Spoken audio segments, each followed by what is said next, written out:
It was the Long Con played in game number 1. The Long Kong for, well, for a double Elder buff. And I think it worked out fine. Don't you, ladies and gentlemen? Welcome back. My name's Sterix, joined by Clement Chu. And after game 1, I'm excited to see what we get because that was a late game team fight. That was a long game. That was a BLG JDG extravaganza. We almost never see the second Elder Dragon. One of the longest games in the entire LPL summer split. And of course it happens in a BLG game. I just have to say that they had the patience and they had the macro plan to pull through on this one. They did. They definitely did. And it was the likes of ADD on Nah, who was our MVP after game number 1, who hit some pretty, not even wacky ults, but just was there when he needed to be. Oh, he was on point. He definitely knew the Gnar mechanics very well, and this is a champion we're going to see more and more of on the blue side blind pick. We've seen Zoom, the Shy, and now ADD pick it up. Good counter into the Aatrox. Not a lot that can be done without a strong ganking jungler. And he, even though he didn't go for a side lane pick, he held his own in the team fights very well. Yeah, he really did. And the strength of solo laners, what we hyped up coming into this matchup, I'm glad ADD, performed in game 1. Now, this is the first one where Lumal tries to flip a full Rage Bar Mega Gnar, and it doesn't really work out. Great teleport incoming just to ward off the Karthus as well. And this is how ADD got the ball rolling. Yeah. Another one is you can see Lumal 4v5 rushing in for ADD for some reason. That is not a bare necessity. It was a flip. It was so weird because this was a 4v5 for JD Gaming that they engaged upon. They lost half of their HP bars, and guess what? The second Elder is up. So this was very well timed by BLG, and I really don't understand why what Lumal was trying to do there. If they backed off, they would have had teleport Yagao with lane priority in the top side. So that was definitely a huge misplay. And then ADD puts the cherry on top of the cake. He ices this game with a beautiful flip onto Yagao. Yagao, thinking that the Gnar is still in mini form, doesn't really spot the Rage Bar, and look what happens to him. ADD getting into position. He actually transforms now, and instant kill onto Yagao. That's when Imp pushes the panic button and says, you know what, we're not winning this fight. I gotta get out, but guess what? BLG double teleports, no problem, and then take all the objectives. See, I was an optimist here. I was like, yeah, Imp, go for the play. Unfortunate in the end, and you know, you look through like a crystal pane glass or whatever the phrase is. That Imp, you know, like, and tried something in the end, it didn't work, and that's what JDG did. They tried something when maybe they shouldn't have, and that was the end result. But a big showing from BLG though, still looking like a playoff-ready team, as I said. Because I think BLG, we haven't looked at them much on the English broadcast. We haven't got to see what form they're in summer. And ADD, I'll say, is looking even better than he was in spring, and I thought he was great in spring.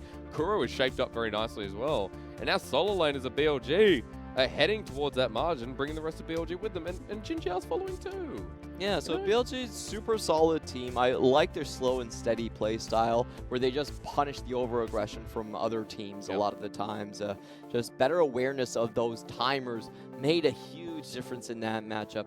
Now, I want to see them with a more aggressive composition in the early game. I think that Ezreal Azir is going to be picked apart by a lot of teams in the LPL. A lot of people throwing out that LeBlanc. Corki's one of those counter picks as well. So that was a composition where I felt they gave JD Gaming a lot of leeway in the early and mid game, and it was just because of those JD Gaming mistakes that they were able to keep the margins so close. Yeah, because remember, BLG this split have been a faster team. You know, in the early to mid game, they have actually played faster than they did in spring. In spring, it was a lot of these compositions were just slow, and we get to that team fighting point. But this time around, BLG, a quicker game time, different compositions. How do you transition in game 2? Like, when you say change up, what do you mean specifically? Like, what picks do you want to see?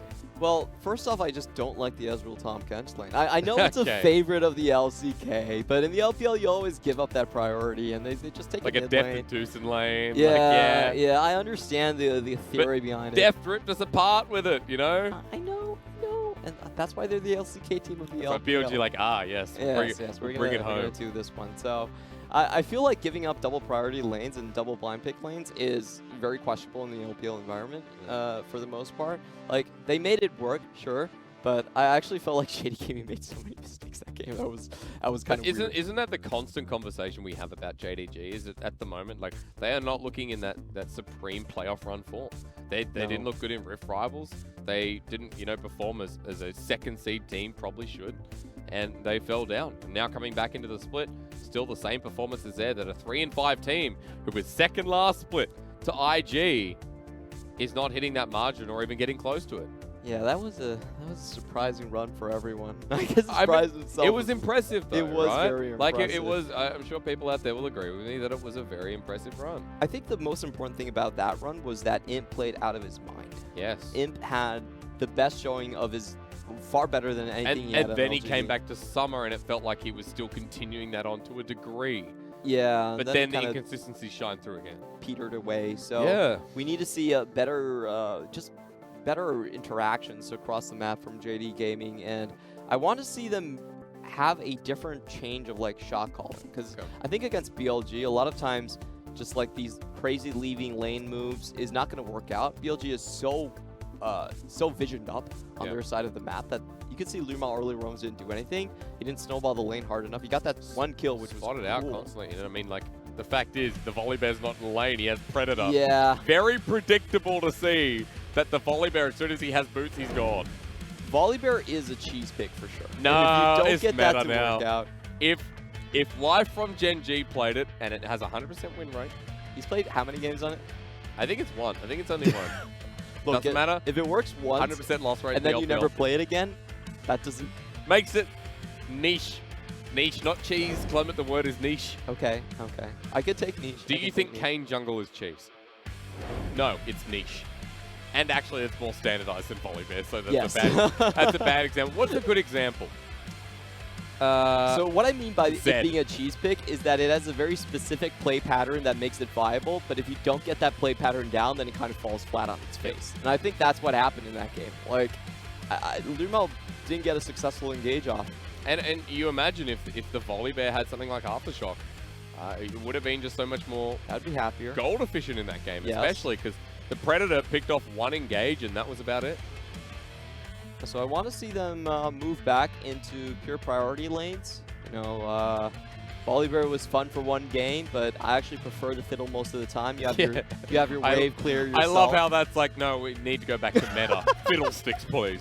It's meta for him! If anyone's just tuning into the LPL for the first time or watching JDG for the first time, Lumel is a very unique support. Fiddlesticks, Leona, Bard, now Volibear adds to the mix. Like, he's quite innovative, and his playstyle is roam, roam, roam. What supports can roam, and he plays it so darn well that game didn't really do him justice. Yeah, for sure. And this time around, I believe JD Gaming will have their side selection. Last time it was a BLG. They're a blue side team. Yep. So if JD Gaming managed to get the blue side, I wonder if they picked up the Qiyana themselves. Oh. We were talking about Qiyana's a great fit for the way Yagao likes to play, roam-heavy style. So I'm interested to see that happen. It'd be curious because it hasn't been a first pick priority in the LPL. Days have gone by, the past 2 days specifically, where Qiyana has just slipped through pick and ban without a ban and without a pick. So you get to that point where you're like, okay, for these two teams, is it going to rise in priority? And it was first bannable there by JDG in game number 1. Yeah, I'm very interested in how that works out. The strengths of Qiyana is if you fight her inside the river, she gets an instant stun. If you fight her inside the jungle, there's so many walls. Which is why she's so good in mid, because you use the terrain mid, you use the brush, and you just have to walk that little bit and you get river. Yeah, she's a perfect pick for a team that likes to play a lot of early skirmishes and likes to have a chance to snowball that champion. So I think 80 Assassins for Yagao is something that he can look forward to. Yep, the Pantheon we've seen in the past for Yagao, like copying off a Doomby. Do you call that a cheese pick? No, meta. That's meta now. That's meta now. Happened twice in the LPL. Also, you know, it's like playing Renekton mid. People at first would have been like, oh, that's cheese. But it's not. 5, 6 different people, and it became meta in the LPL. So I would say they have a little bit more outs than Volibear. Volibear has one out. And it's just walking back the other way you came. How does Volibear get out rolling thunder back that way? So I didn't mind the concept of it, and I think it suits Lumel more than anyone. But back to the drawing board here. Back to the drawing board in game 2. And yes, Let's see what happens because it does seem JD Gaming on blue. like JDG are oh, on they blue banned and themselves. they're like, oh, no. never mind. They saw Kuro play it the other day against DMO and it smashed them in game 1. Kuro's not getting it again.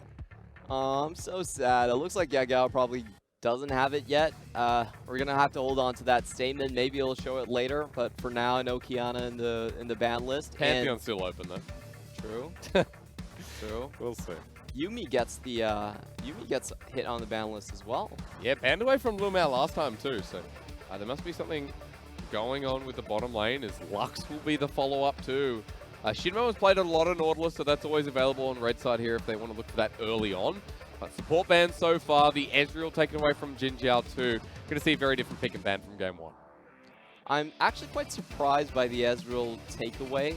A lot of times I feel like JD Gaming are better off if they can get a lane that gets pushed in on their side and start roaming to support.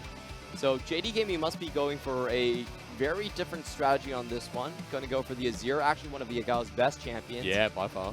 Alongside the Zoe, so good to Hasn't see him had back on some comfort. much success for him throughout the split because it is more of a scaling champion.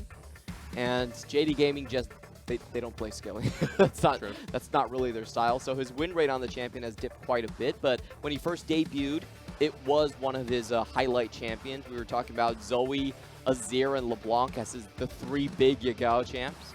But this is an interesting pick first side for BLG, Clement. There's Xayah locked in for the bottom lane. The Karthus, no surprise, but this early 80 carry when we've seen others pick before it. Yeah, and Xayah has been the staple for Jinjiao. It was his most played, even when it was off meta. So I'm not surprised about that one. And BLG look to be going for something a bit slower, more controlled as well. They are going to take the Karthus, be the one that are farming up. Yeah. Now, the Karthus pick against Flawless is interesting, because Flawless is someone who's known to constantly invade on you. And we've seen a couple of games where, most likely Ning, picked something scaling. It was punished so hard by Flawless. So with the Magi Soul Stealer as well on the Karthus. Yeah, so I do think that this is something that opens himself up to counter gank potential. We just see the reverse matchup. Flawless picks up the Silas this time, and Meteor has swapped over to the Karthus. So let's see how it works in reverse. BLG, of course, cement their bottom lane after that and look towards the Rakan. So Lovers duo here for Jinjiao and XinMo. Complete scaling on JD Gaming's side, just going for the Kai'Sa and the Azir at the same time. This is a composition that they are not terribly familiar on. Fiddlesticks banned by BLG, though. Nicely done. Everyone out there going to be like, why? I explained it to you before. Just a great Fiddlesticks. And it actually does counter out the Rakan in terms of in lane. Like, you can get the first E off, but then you'll hit the eat the Terrify, and you can't go back. So it's actually a good lane matchup against that one. Not going to be the case this time around. Zoe banned away from Kuro and looking towards the mid lane. Remember, mid-top hasn't been picked. The solo lanes that we hyped on about for BLG still need their selection coming into the second phase. BLG should be looking to take away wave clear supports. Never mind, they're going to take away the G. The volley bear ban. Okay. Not sure what to say about that one. Corki, of course, a standard ban here. Great counter to Azir. I thought they were going to take away more wave clear options, so it would prevent Fiddlesticks from roaming. But checking down the list, it's probably going to be Nautilus, Kai'Sa coming in from JD Gaming, a staple on their side, and Aurelia most likely going to go top. Yeah. To go into what pick? Zoom. Great gangplank. Oh, it is a treat to see this man return. Actually, both these top laners, some of the best GPs in the league, alongside Gimgoon as a Galio locked in. Lumao played this a heck of a lot back before it got nerfed, and surprising to see it once again. So we're going to see the mid lane Aurelia instead going up against the Azir matchup. That one has solo kill potential, but it is a bit painful earlier on.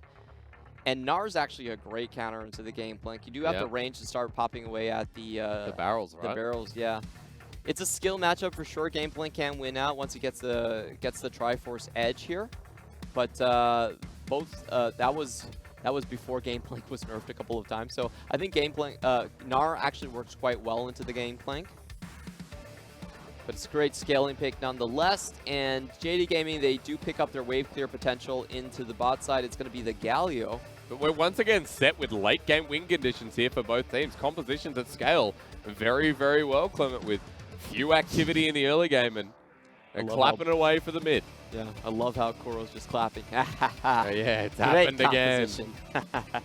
This is the composition we were talking about, BLG. When they have the Zaya and Rakan, they do like to play it in a 1-3-1 style. So double pushing lanes they have, and they can do collapses very easy if you get a good Mega Gnar engage or use the ultimate from Aurelia coming in. It's very easy to find catches. Yep. And for BLG's side, they don't have much of an early mid game plan, I would say. I think they're much slower here. Not a ton of lanes with great ganking potential. Again, mainly just the bot side. I mean, again, just left to the wayside until late game. BLG comfortable to really run a similar strategy that they did in game 1. Yeah, I do favor BLG's composition a bit more. I Okay. feel like they have certainly the stronger lane in the bottom, and they have a counter pick in the top side that they've selected themselves. They also have a 1-3-1 comp, so they're pretty set and happy. They have more win conditions. They have stronger lanes earlier on.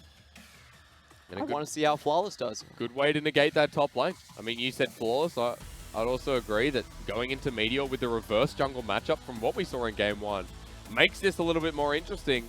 I want to see if ADD can win out this lane against Zoom. You pointed it as a skill matchup. 100% agree. We've seen Nars get absolutely popped before, but Gangplank against Gnar can also turn around the other way. Let's get into game number 2. A BLG heading towards playoffs, and JDG just trying to get some points on the board so they can return.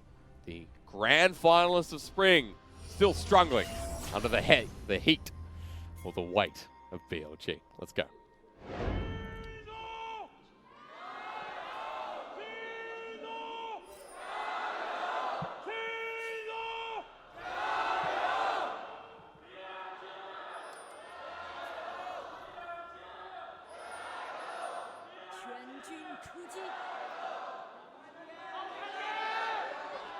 Yeah, LGD, one day.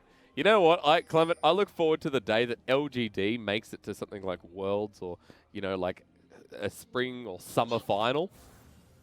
And then that's when you go, right, they're going to be stronger than ever because everyone's an LGD fan in the LPL.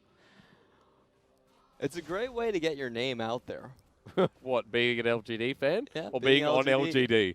Like, LGD exploits are legendary. Yeah.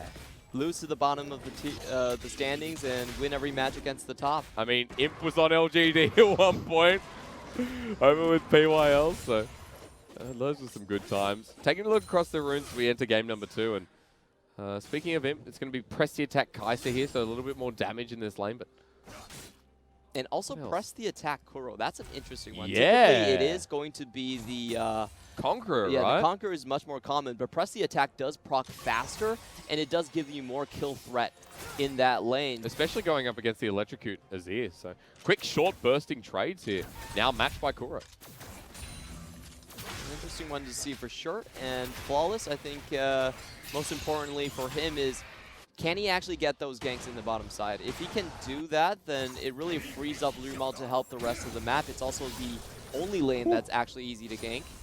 As Yagao just bops back Kuro, and this is the benefit of Electrocutors here, that even with press the attack, Kuro has to get nearby. And there's going to be a really tough lane, at least in the first 10 minutes here, for Kuro. This lane control is beautiful from Yeah, Yagao. that's a massive wave. To get near it, Kuro's going to take another Electrocute prop. See as he walks up.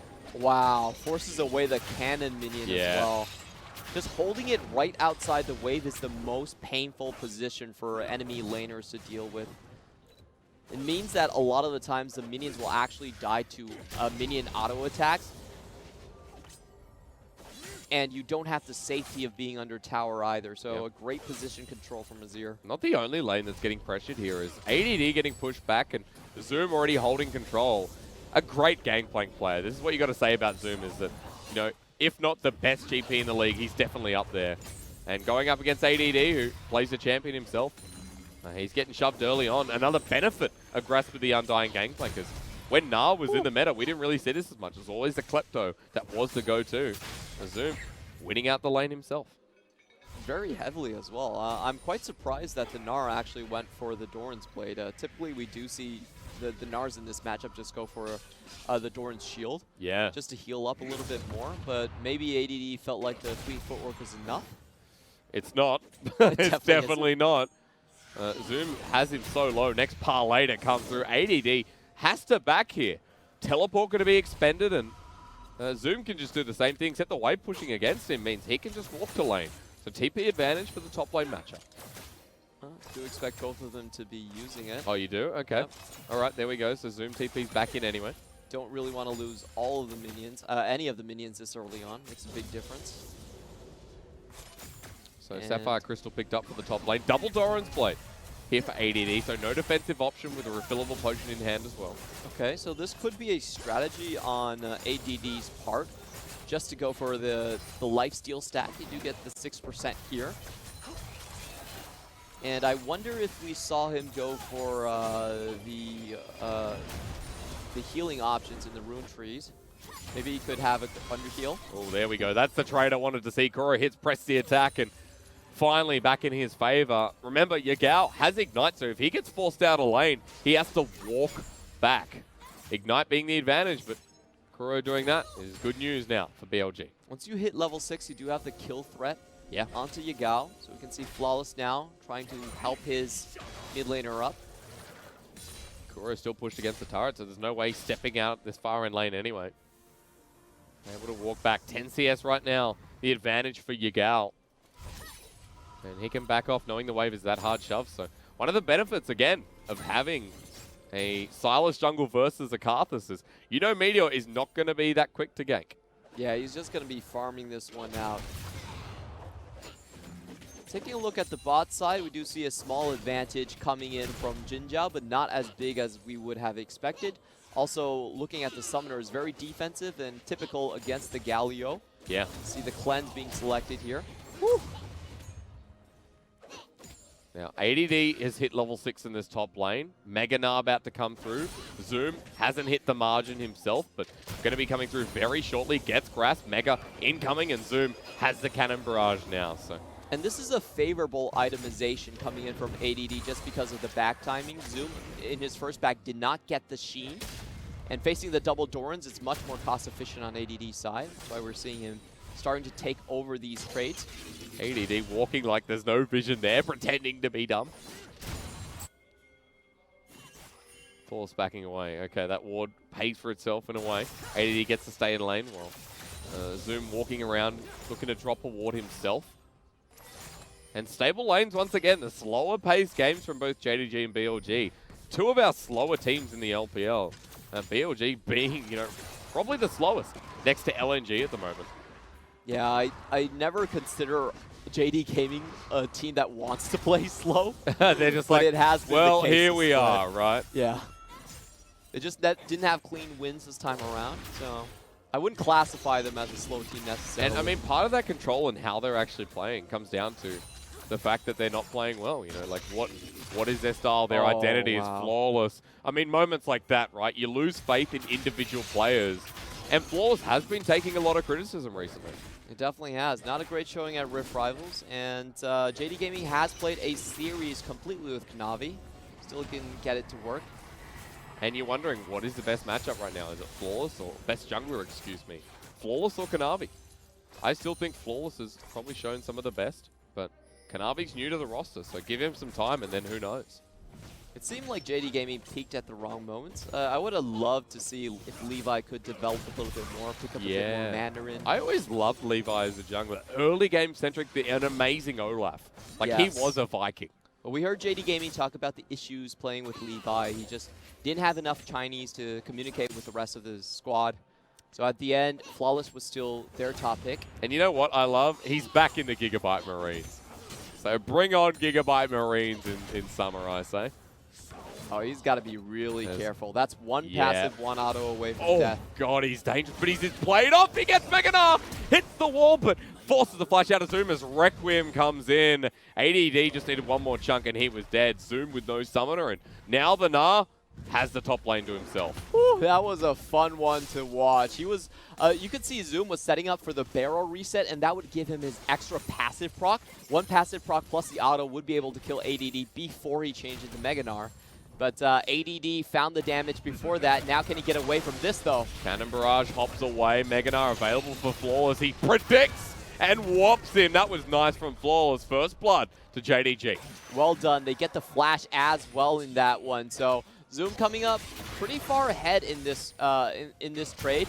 And on the next item purchase, he should finally have an advantage. That Sheen is so critical to how Gameplan can play the lane. Yeah, we'll be able to back away, gets the wave into the turret, and Meteor here to respond. No teleport available for ADD, so important that Meteor was up here to get the small reset. But considering how far out of CS Flawless was falling behind, especially after the red buff reset, he gets the kill, and he's going to be able to catch some of that up. And that's the dangerous trap about Karthus. If you like to skirmish early against him, you're giving him so many stacks, but if you don't disrupt him, then he just farms up a storm, stays completely healthy, and then out-levels you. He's already one level up now. So, like, I really see Karthus as a champion that you need to put him very far behind. If he's taken out of the game where you already see his laners sharing EXP and camp farm, then Karthus feels useless, and we've seen that happen in games, and that's why he's not selected that often in the LPL. And you want to make sure you're that proactive with your ganks that your laners are so far ahead, by the time Karthus gets into the game, well, everyone's too big to deal with. But that hasn't been the case here for BLG in this early game. They're going to pick up a Cloud Dragon. Their mid lane is within CS boundaries. Bottom lane has an advantage. Top lane may go down, but it's still within that CS mark as well. So Meteor has more CS than his solo laners. Yeah. And that's just a good example of how Karthus untouched is just going to be a massive threat. We get into the mid game with a Requiem that looks to half your health. They kept on nerfing his damage, but his sustain really wasn't touched at all, and Karthus is still able to farm up a storm like this one. Able to come to this bottom lane, and JDG able to force a Rift Herald in the top side, so he's going to get a bit more gold down bottom, and ADD not going to be able to defend this. So Rift Herald charges, and first turret blood. Looks like he'll be going to JDG, but let's take a quick look at the bottom lane. Or not. Should be the extra 300. Yeah. BLG weren't really close with that one. They'll pick up a response turret, and Rift Herald will even get a second charge. 3 people in the top lane. BLG, or rather JDG, is sticking around to get this second inner turret. And there's nothing preventing them from doing so. No one rotating up fast enough. Xayah still taking a lot of time on the back end. Wow. Okay. That's huge for Gameplan. That's great. That's so good for a GP. Yeah, it doesn't have to worry about the laning phase. A lot more cannon barrages can be called across the map. And I think this is a great time for JD Gaming to start investing in jungle invades. Make sure Karthus isn't going to farm this much. Yeah. Almost 100 CS at 12 minutes. He's a jungler. So Meteor having an absolute ball. And the laners not suffering from it. That's always what you want to see, as I mentioned before. If your laners start suffering because your Karthus jungle is not the ganking type. It's like the Master Yi condition, right? He's like, I'll be there at 6. I'll be there when I have 3 items, and then I'll gank at 30 minutes. Usually you see the big play being made when the double magic penetration comes out for the Karthus. Yep. It does so much damage. You're over-leveled compared to enemy AD carries, so the magic pen really helps out on that one. Yeah. I want to see if they, if BLG tries to do something on that breakpoint. Because you have to stop something about this gangplank, right? Yeah. The gangplank, the Azir, working towards, even the Kai'Sa, working towards very good conditions here for JDG. The way the matchup usually works is if you see the Gameplank with Triforce before even the Black Cleaver is completed on the other end, the Gameplank will start to dominate the matchup. Yeah. It's too hard for Gnar to play when he gets chunked out by just 1 barrel, 1 cube. Remember, if you want to try and stop Zoom, if you want to stop that condition, there's a lot of other conditions itself you have to look after. Lumao, especially. The Hero's Entrance, excuse me, is a great way for Lumao to support that top laner and make the play with the rest of JDG. I'm actually surprised we only have 1 teleport on JDG in this game. As they're not going to need it here in this play if they can find something. It's Yagao onto the Zaya, but the ult used immediately. Zaya and Rakan love each other up, then move together as Cannon Barrage does come down. Quick play here from JDG, but BLG just disengage immediately. Yeah, very ballsy by Yagao, knowing that he had the stopwatch. So he goes into the full engage, and they will get tempo out of this play. A lot of members down to half health on BLG, especially the bottom lane. Yep. And just taking a look at the flashes, they got everything out of Jinjiao. Had to burn the ult on top of that. Has cleanse still available with BLG. Meteor's left in the mid lane to clean up this wave. And a gold lead developing here. 1,500, 14 minutes. JDG, one item across the board. And I'm waiting for that gangplank. Still sitting in the bottom lane. That Trinity Force, that has to be coming next back. Definitely on time for this one. A lot of times the Kleptomancy gangplank gets it at 13 minutes, but with the Grasp of Undying, he's still very much on track. He smashed this lane with Grasp. That's the thing about GP, is that the laning phase becomes so nice when you have Grasp of the Undying. It's just the perfect summoner for it. And much safer in lane, I would say. Yeah. And for BLG, you can see that they're now transitioning into the 1-3-1 yet, because frankly they don't have a winning lane for it to happen in. So this is going to be a bit awkward, where they finally do make the play here. Aurelia going towards the top side, but I don't think the Aurelia beats the GP. No, definitely not at this point. No. Trinity Force picked up for Gangplank. Zoom at level 11. That Cannon Barrage hurts even more, and the Aurelia doesn't have a Trinity Force, so there's only really the Essence Reaver, no Black Cleaver. As you mentioned, the item comparison, it's not there for ADD. Looking across the board, if you want to say a winning lane, quote unquote, it's Jinjiao and XinMo at this point. Yeah, I like the way that ADD itemized. Actually, after the first buy, I felt like he was doing quite well in lane. It was just the gank that put him that far behind. Yeah. And now he's, and he has no rage whatsoever. Oh, he tried to hop. That's a killer instinct immediately. ADD has no Mega Knife, flushes out. They saved him, but Zoom, parlay to the face. Howdy, cowboy. There's his first kill. Execution style, straight on the tempo. Sideways blast to the head. Yeah. And they get the Infernal Drake off that one. Hard to face the pirate. Infernal, thank you as well. JDG, this second game feels so different, Clement. Feels like this time they're playing the tempo to its right moment. Yeah, this is we see this in JD Gaming versus BLG matchups, is that JD Gaming solo laners will typically get the lane priority, and it's really about how clean they can play this game. They choked out the vision on River. ADD had to face check into a Sylas, and the crowd control plus the Kaisa Killer Instinct were enough to take him down. And he's even further behind. He misses out on CS, he misses out on gold. And speaking of gold, it is a good news story, like I said, for Jinjiao and XinMo. But the Gangplank even getting some solo gold. The Azir got a bit. Kaisa, Imp, you know, he's best champion. He's behind in CS, but in terms of gold, not that far. And I do want to see how Gangplank transitions his build. Usually we do see a lot of lethality being the selection here. If you're ahead especially, yeah. Yes, but also another build is going for the Essence Reaver. We've seen that one as well pop up sometime in the LPL. You can't crit on the barrels. I'd like to add a third one. There's been the Sterix Gauge build, the super defensive into, you know, the Bruiser. The if I'm behind build. Yeah, but I need to do something in team I don't think we're going to see this game. I'd love to see the lethality here against this team. That means for Jinjiao, he's going to be in a lot of trouble. So I hear a Cannon Barrage. Where the ship at? It was towards the top side, just to clear the wave out. Okay. That's an interesting way to use it. So JDG actually used the ultimate just for catch potential on the bottom side. However, ADD does back out of it in time. Remember, no harm done. I mean, level 12 Gangplank, he has a Trinity Force with a bit of CDR. I think he feels comfortable just dropping that simply to clear a wave. It's 3/4 of the way off cooldown. Wow, he's actually going to go for the Sterix. Much more defensive. Are you sad, Clement? I'm a little sad. I like big barrels. Big barrels. Everyone loves them big barrels. Ooh, Yagao. Speaking of which, that's a big turret take down the bottom lane. Only one outer remaining here for JDG, and much more controlled style for the sake of being controlled, right?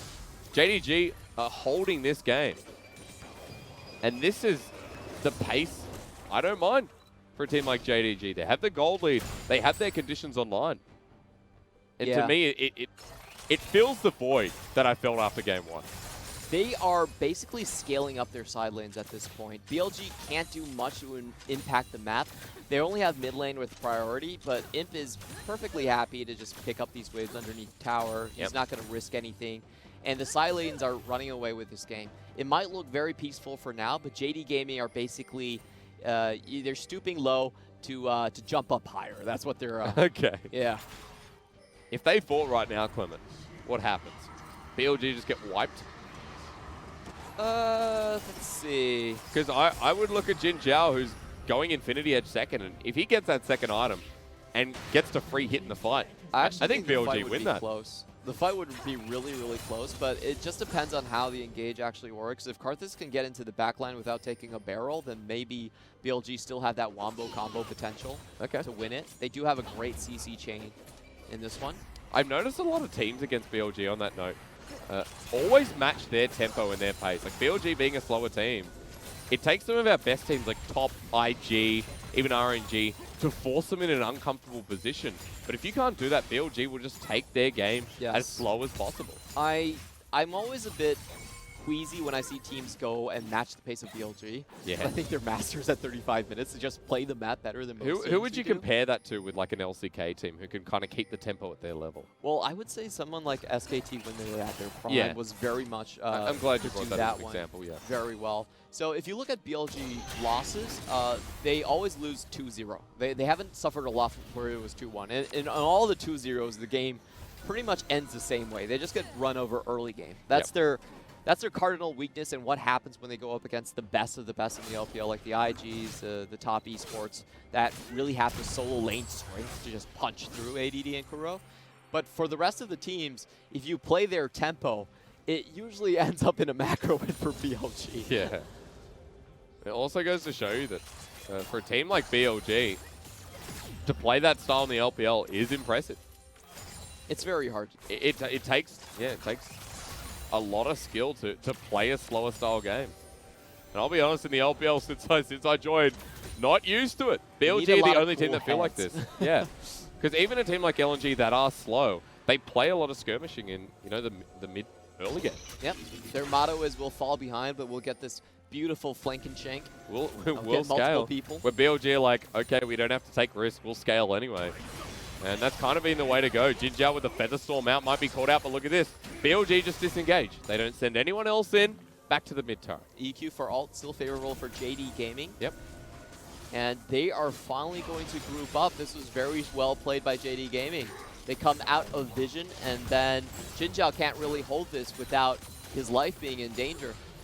No ultimate available. Flash is still there. Has the Infinity Edge, so there's damage as they force the Flash onto ADD. They've caught him out. He's over the wall. Ignite's there as well. He's ticking away as the Requiem used, but Zoom again flashes in for the gun to the head. Execution once more. Really well played there. Unfortunate for ADD. Did miss his flash over the wall. Thick part of the wall. That's so it. Don't blame him there. And a good find. That was JD Gaming playing with their minds. Like, this is good, smart play. Trading away key ultimates before the rotation comes in. Two-man force duet onto the backside. One used by Kuro here as well, though, into the mid lane. JDG under the cannon barrage, field supported, but BLG have held this off. The minion wave is gone. Dangerous to continue the siege till the next one comes. Yeah, but they should get this on the next wave. I think this is a good opportunity to actually chance it. But BLG did back, so I would try to force it here, actually. We'll call that the double bluff. Everyone backs away. As after that fight, gives us time to take stock of the items once again. Sterix Gage picked up. Sorry, Clement. Zoom towards his second item, but a Caulfield's Warhammer.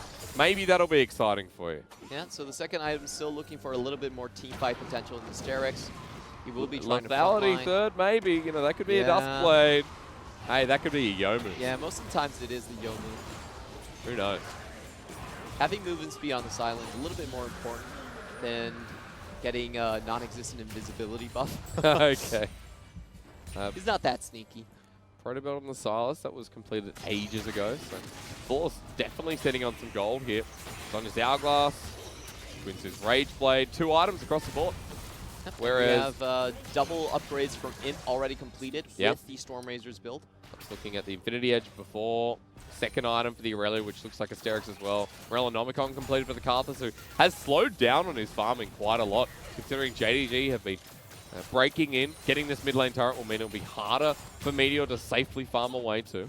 All right, finally we get to see Zoom. Can he win this side lane duel versus a 0-3-0? Not if ADD just hits the barrels, it's over. Much better timing on his part. Actually took it down to 2 HP. Look at the vision, though, from JDG. Complete throughout the topside river. The main reason that Meteor is actually not keeping up his farm is because the rest of his teammates are taking away from him. That's also true, That's usually what we see Karthus's downfall. It's not because he can't farm himself, it's because the rest of his teammates are so far behind. And you get to this late game point where like Jinjiao's like, the red is mine. Kuro says blue is mine. Do you take it? You never take a blue from Karthus, right? Do you? Oh, of course I would. Of course you would, but I'm asking your analytical opinion, not whether you'd be greedy. I would take it a lot of the times. I think it's still more important on mid lane. Okay. Meteor has blue though, so apparently he doesn't agree. So he picks up his own blue. Aurelia, he doesn't need it. Head towards the top side. Look at where JDG are in comparison to XinMo and Kuro.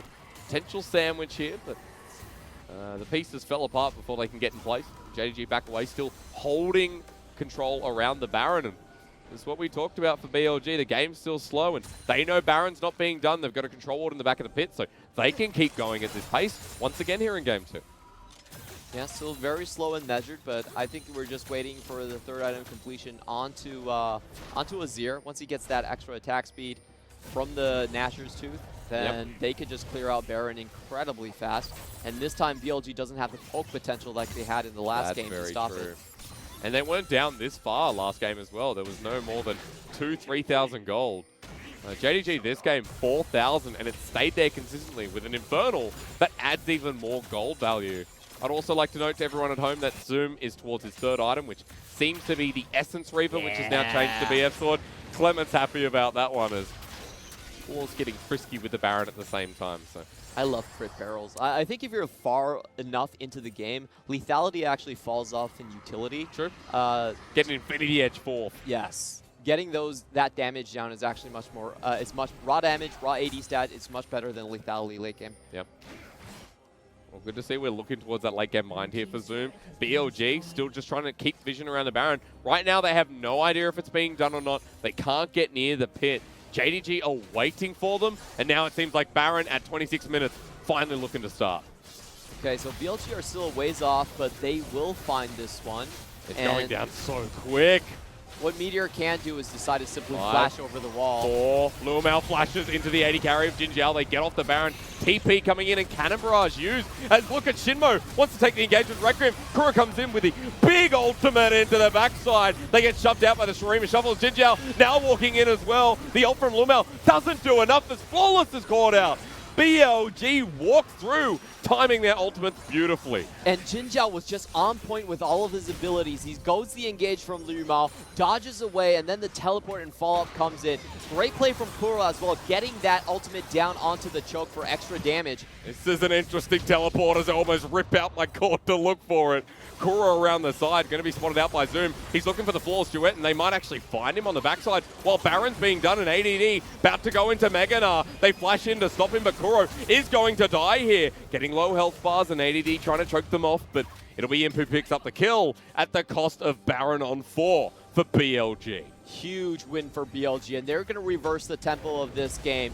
I understood why JD Gaming was looking for the turn. If Meteor was able to flash down into the Baron pit, you need to disengage immediately. There's not much you can do with that. Like, even if you kill him, he's still going to be there. So bad fighting situation. They were looking for the turn to begin. However, great play from Jinjiao. He gets away from everything.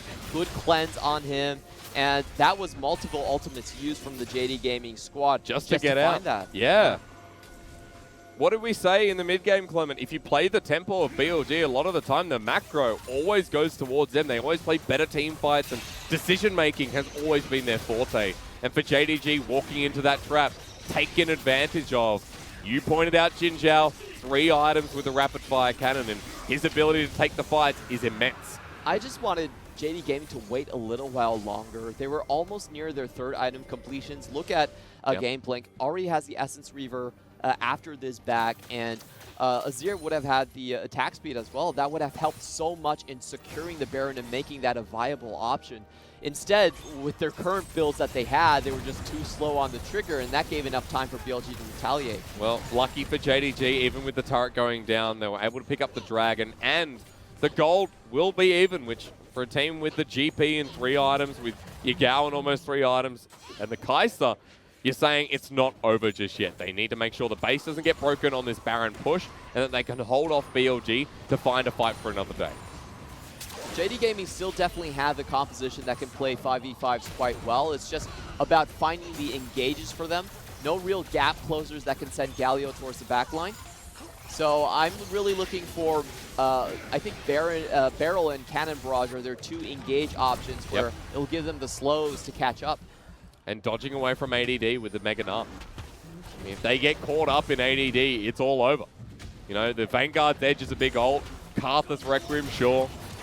Even Zai hitting from the backlines, but at the end of the day, if ADD hits 2 or more people, JDG are going to lose that fight. And I just love Mega Gnar in these side lane sieges. It's a narrow corridor. You have that ultimate that's basically going to cover that entire choke. Yeah. So it's a great sieging tool here. JD Gaming are going to have to be so aware of it. I don't think it's a great idea when you're against Gnar and Karthus to all sit underneath your tower and try to defend. That's true. A lot of times you actually want to spread things out a little bit more and make sure they're not going to get that full-on engage onto you. The BLG getting pushed up against by Yagao. Still a good news for JDG that they can hold off this Baroned up BLG.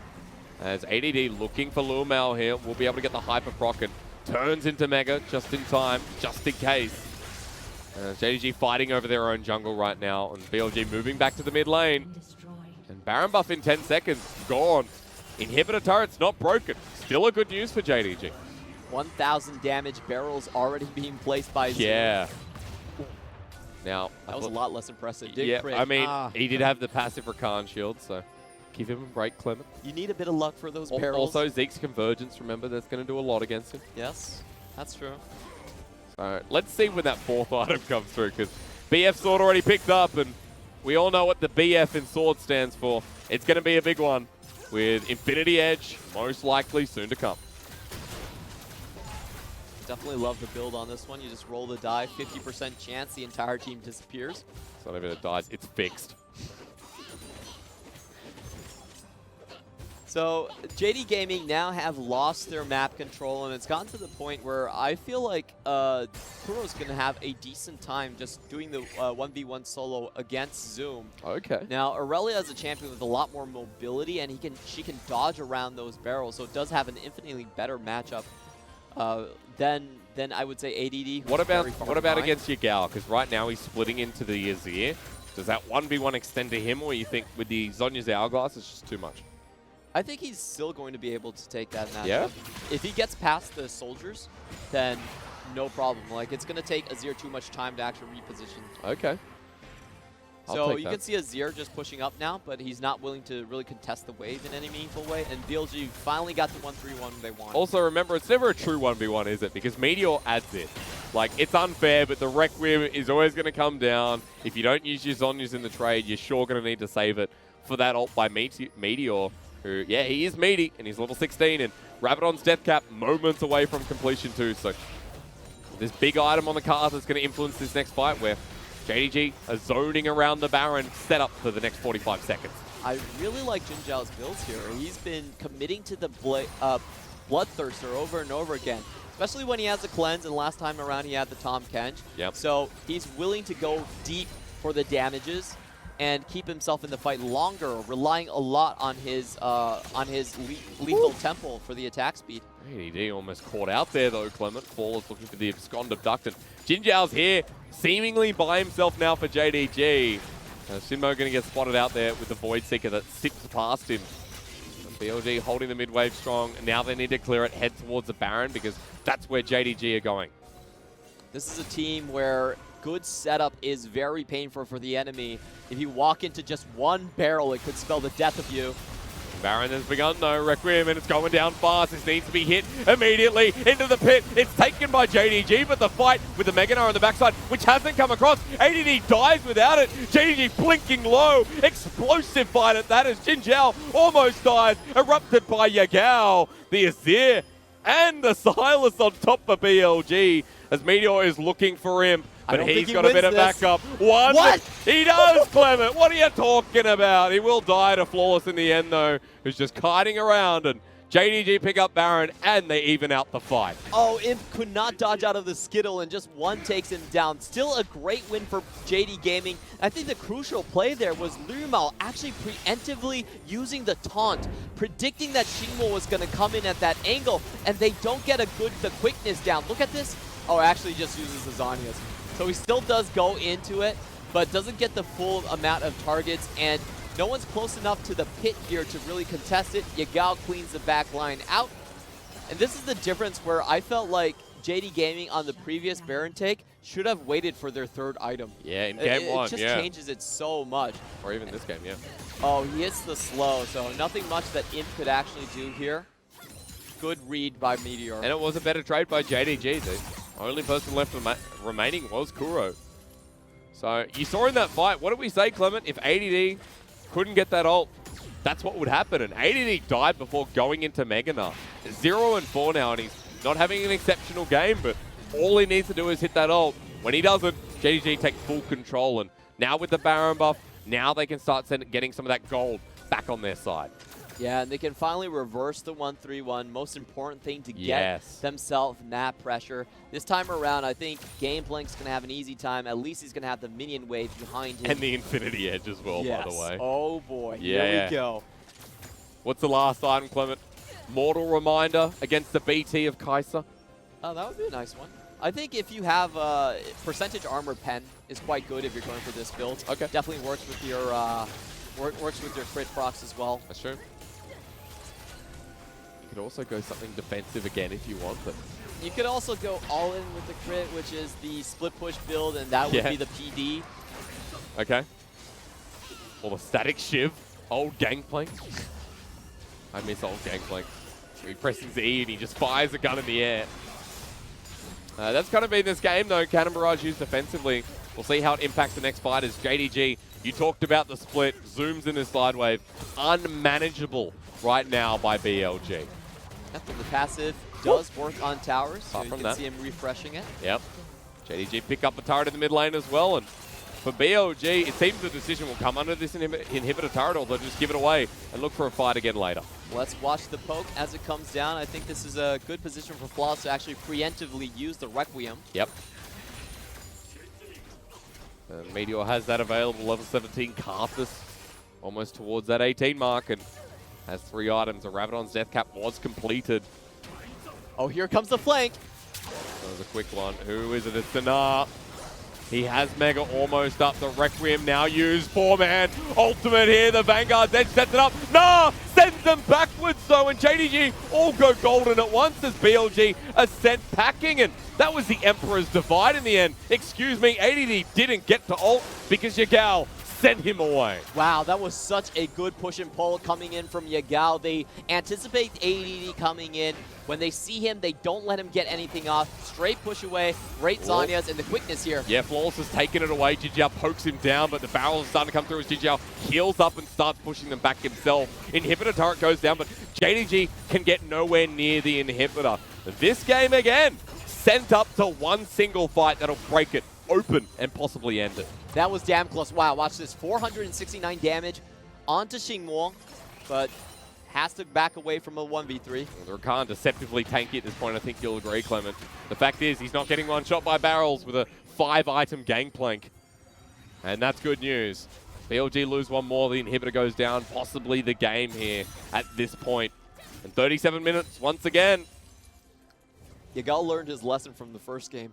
Yeah. He's like, I will respect the Gnar and ult early. That was a great, I thought the Gnar, I was like, wow, he shoved him back a truckload. It did look like it was very close. The crucial things about that team fight was that the Requiem from Silas actually wasn't stopped in that one, and then he was immediately pushed out. So not a lot of damage actually done. Great use of the redemption there. Because that Gnar was set up to get a 3-man against the wall, and that would have been it. And that's how volatile the Gnar pick has been in the past. Almost 4 items towards him. At the moment, I'm looking at the Azir Rabadons. Final builds coming through. Nothing really standing out as much as maybe a Rabadon there for Flawless. Also a Hex Drinker picked up here for Jinjiao. And the AP build to finish off with Zhonya's Hourglass for Imp and Needlessly Large Rod, which could be something like a Void Staff. Could be... What are you thinking, Clement? Usually she goes for the death cap. You have the magic penetration from Gwynsu's Rage Blade. That's true. As Jinjiao actually might be called out. The feathers fly, but Flawless can't bring them back in, so they sit there. I'm wondering, as it's the late game Silas. He doesn't care. He can steal as many ults as he wants. Kuro starting the split push as well. Yeah. And no one's there to actually match him. He's backing for now. Ping's going down. Kuro can stay here if he wants, but it's this bottom lane where JDG are now hovering. His 2 members are going to sit here and do the sneaky Baron. Another Elder for Baron trade from BLG? This time, though, the game's going to have to go even longer if they want to trade for double Elder. TP coming in. Curious. They don't think they're there. Cannon Barrage to set up as they get Baron. Now BLG no, but this time it's risky as him. Ults into the back, gets the assassination. No smite. The 80 carry will die 1-for-1 as Flawless jumps on in into Kuro. The Elder Dragon still doing his work, and Flawless only just survives. The barrels to help him survive, and he does, but on a slither, meaning Yagao goes golden, means Zoom in a bad position. The flash from the Azir, he's out, and Lumao tanks out the Dragon, but this 2 should be going down. The Winds of War, be careful, but it will be secured as Kuro want Yagao alongside AD. He flashes 1, 2, 3. Boomerang almost dies. But BLG, it's a trade again. This time, they get kills off the back. And they're going to get Luma as well. He can't go anywhere. XinMo's there to stop him, the Justice Punch away. They want to slow him down, find him with the entrance of Grandeur. ADD knocked up, and you know he's doing no damage here. Lumao, take it like a man. 2 and 3. Just get it. They're delaying it. That's annoying. You hate this. Kill him. And now, scattered death timers for JDG. A bit disorganized after JDG actually got Flawless down. If they just disengage, I don't think that BLG would be able to stay around. Without the smite here, like, okay, after this, everyone from JD Gaming should just try backing out. And it would put so much pressure on BLG that I don't think they would be able to continue this one. However, they stay around, and Yagao, I have to call this a clear mistake, walks closer into the fight, and good job by Jinjiao to keep Elder Dragon from regenning, and they take it. Flawless is so lucky. I mean, that, well, it was not lucky, but that was so close. He got hit by the Requiem, went golden just a second after it happened. Yeah, that was messy from JD Gaming. If Yagao wasn't caught there, I think BLG might need to just back off. Yep. Without the smite, they can't risk it. But now we're left in a trade situation once again. This time, Baron, JDG, Dragon by BLG once more. I want to know, in the interviews, is this BLG's master plan? This is like it's like, double we're always Elder. going to get second Elder. But we're set up once again, right? Like, you look at Vision at this point in the game, easily resettable by JDG, but they've got control down the bottom side. 4 minutes is all they have to wait. And what's another 4 minutes in the grand scheme of BLG's game time? Not much. Not much. Probably the answer. That's the right answer, Clement. Death Dance, by the way, picked up for Kuro as they go through the final items. And a GA picked up by the Gangplank. So Zoom at the Captain Jack Sparrow level once again. I looked at ult that would change the game. I pointed out BLG's ADD just before. But so far, I'd say Emperor's Divide, maybe Cannon Barrage, a Zoom Barrel, is going to mean that BLG get knocked out before they get to the second Elder or during. Just looking at that Silas damage, his Requiem is going to hurt like a truck. Yeah. This is going to give JD Gaming a very easy entrance into that mid lane inhibitor. They can preemptively use the ultimate and then just walk in when everyone's low health. They also have the Cannon Barrage to force off sieges. So that's what I expect them to do. They just need to make sure that they're clearing out all their backline wards, or else ADD will find a flank. Haven't seen a massive ult out of him this game just yet. Still waiting for it, as in a position to get hit by one of these barrels, and I'm curious as to what it does. They're just skirting around each other. ADD was in full vision of Zoom, and this GP Zoom was in vision of ADD as well. Good warding by ADD. He auto-attack crit for 1,000. with a barrel, excuse me. So we will see what the parlay does at this point in the game, because I guarantee you it would be towards 1.5, at least. This is insane that BLG is actually playing for second Elder. Yeah, again. I like it though. I mean, that's confidence in their late game playstyle. As Kuro actually might be caught out here. Two-man falls to it, locks him down as they take the full-on engage. He survives for so darn long, but goes into the GA. Cannon Barrage to come down, but BLG are going to lose their mid laner at this point. He goes golden to delay time, but what is he delaying? BLG have nothing on the map, but that is a big death timer with Baron coming up and the reset available by JDG. And this should just be the mid lane inhibitor. There's nothing preventing them from taking that. You can see ADD trying to split the team away from each other, going towards the bot lane, but JD Gaming are not going to flinch. Straight towards the mid lane. Okay, here we go. That's going to break things wide open. 40 seconds available. Where does it go from there? Because I mentioned they could head towards Baron, secure that, wait for a pick, and even reset just before it, but JDG start hitting away, and at this point, yep, you can't contest it. Inhibitor goes down. They can't end the game just yet, but BLG have to wait for their mid laner, and now the map, the rest of it is JDG. This is so tense because if you look at the timer difference, there's still 20 seconds between Baron and Elder. And what that means is with JD Gaming and their mid lane priority, they can take Baron and still contest on the Elder. Yeah. So BLG will have to respond to JD Gaming on the top side of the map. Because last game, the Elder timing was exact. It was towards Baron. This time it being so spread out means that BLG's win condition, we'll call it. Because truly, it feels like a win condition. Is going to be difficult to achieve. So getting the mid lane push here, important. Force takes the best ulti at this point. He's full build. The Requiem is going to do as much as Meteor. And now for JDG, heading towards that Baron. Actually getting pushed out by BLG. So next fight coming up, Baron in 15. You can see, even though with the second Elder on the horizon, BLG are slanting towards the top side of the map. They know they have to contest this one, or JD Gaming is going to take Baron, then go for Elder, and their game plan's out the window. Look at ADD's Mega Nah bar, though, as Requiem comes out. He's going to hit it very shortly, the Requiem. Wow. Half health Meteor. And that's some HP bars they can play with as Baron started up by Zoom and Flawless. Yeah, I'm actually surprised by how little that did to the rest of the team, but here comes the Smite fight, both level 18. Vision with the Wall of Pain. Meteor has the flash available. He goes in, he doesn't secure it, but he dies in a good place as Cannon Barrage into the backside. Requiem coming out. It goes kaboom! Zoom at half health as him. Ignited as well by XinMo. He jumps back in. The Vanguard's edge hits him on the side while they jump onto Jinjiao. The ult, the wall, sends him asunder as ADD misses the ult. The 1v1 goes to Kuro, but it's all over for the rest of BLG. Zoom and Flawless jump on him, miss him in the end. He's alive! How the hell, with such a small bar, is that little dinosaur dog alive? And he gets the fleet footwork. He's going to be out of here. Oh my god, he Boss makes goes it. the wrong way. He can press B here. Just do it. And he's away, Clement. ADD surviving means that with 2 TPs, they can challenge this Elder. Fight is not over yet, but this is going to be in full vision. Is Zoom going to start it alone?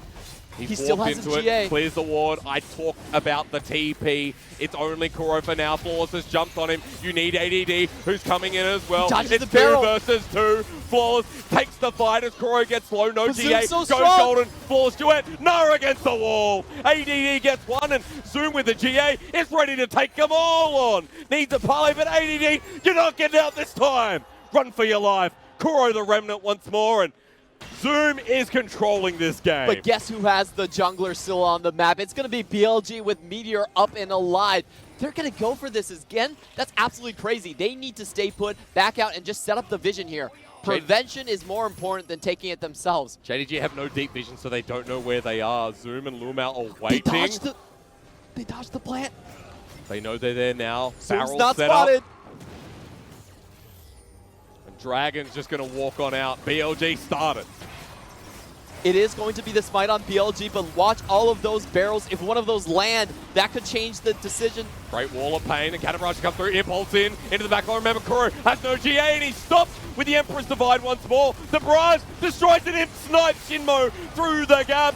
The hero's entrance to fly through, but Jinjiao can't get off Imp. BLG are routed, and Zoom in the same position as last time shows he's ready for the sequel. Welcome JDG to the series That kill might mean something, but I think JDG know where to go next. No jungle, no problem. It's going to be a 4v1 defend that ADD has to put up with right now, and I don't think he's long for this world. Zoom TP's in, ADD, he's not scared of him, sends a barrel to zone him away. And BLG, their win condition is sent aside here in game number 2. Meganar's tanky, ADD delays, but the death timers are too much. Dies in the spot, and JDG take us to an epic game 3. This has been a series where there has been close to 100 minutes of game time. 47 in the first one, 48 in the next one. Both of them revolving around a second Elder Dragon buff. But for this one, JD Gaming come out ahead with Captain Zoom in the top lane. A much better team fight setup around this second Elder Dragon. They pick off Kuro as soon as the fight begins. Very ballsy play from Imp. Great Kaisa killer instincts through the back line. And they secure their place in this series. We're going to game 3, ladies and gentlemen. Oh, Zoom, 35k damage. That'll be the way. And like these calm controlled games up to the 30-35 minute point are exploding.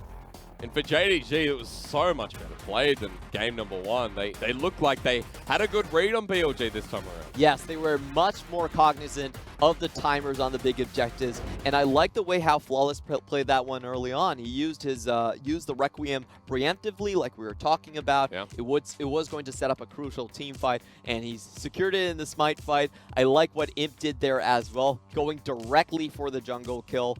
And on the other hand, they went out on the 3v4. Like, it's against a 1-3-1 composition, not that much of an engage to really win on the other side for BLG. And even though Flawless went down, I felt like that was a little bit questionable coming in from BLG's side. 4v4, Zoom had control of that area though. I think that was the big difference. Hard as well when ADD has a performance like that where he tried multiple times to get the ult. It's like, He didn't everyone do knows poorly, it. but everyone just dodged out so well. Yes, but every time he's thwarted, like 3 ults in a row, thwarted. He got one in the last fight, and you're like, yeah, that's what it looks like. But there was never the 3-4-man ulti that ADD's hit in the past, and that our Nas and the LPL were expected to hit because of our high expectations. It was very difficult for him to find any advantage there into the team fights. This time around, they've seen it in game 1. They know how to prepare against it in game 2. And for me, this game was mainly about how far ahead JD Gaming's solo lanes were against BLG. Throughout most of the early mid portions, they were able to 1-3-1 freely. They had the map control, and it was just that Baron play that really threw a wrench in their plans. I felt like they should rewatch that and just say, you know, guys, what are we doing here? We're all sitting on 2.5 items. It's only 3 minutes away. Are we going to trade double Elder again? Are we going to go for that win condition? Because this time around, like doing the same thing against JDG, easy to get a read, especially you mentioned with Zoom in the right position. Yeah, double Elder strategy. I'm not sure I like it that much. I don't mind it. It's exciting. It's exciting for sure, but just look at what happened there when the timers didn't line up and you can't get a trade. Then you have to go to the Baron. Not much you can do about that. You have to. So this time JDG taking the trade, I mean, they could leave 2 people there. Yeah. That was the difference when their solo lanes were even more accelerated than game 1. They could sit on the Baron, and the rest of JDG could sit and hover around Elder, making it difficult. Yeah, it definitely was the case in that one. So I still want to see more of this strategy and really want to know if BLG purposely trade Baron for Elder. Almost no team does that. They're just like, well, whatever's in front of us. You only see that when a team is like up 5-0 in terms of the elemental drakes, or the team's just so far behind they can't get anything on the map. That's fair. Yeah, but that wasn't the case either time for BLG really. They still had the potential to poke from the red side, especially when they had their own jungle control that one. Either way, I look at these 2 games and I say, I'm glad we're going to a game 3. You know, people out there might be going, oh, it's longer than an average LPL game. But who cares? Like, there's some good team fighting, and we're seeing the best in the late game from JDG and BLG. See if we get that true best coming into the decider after the break.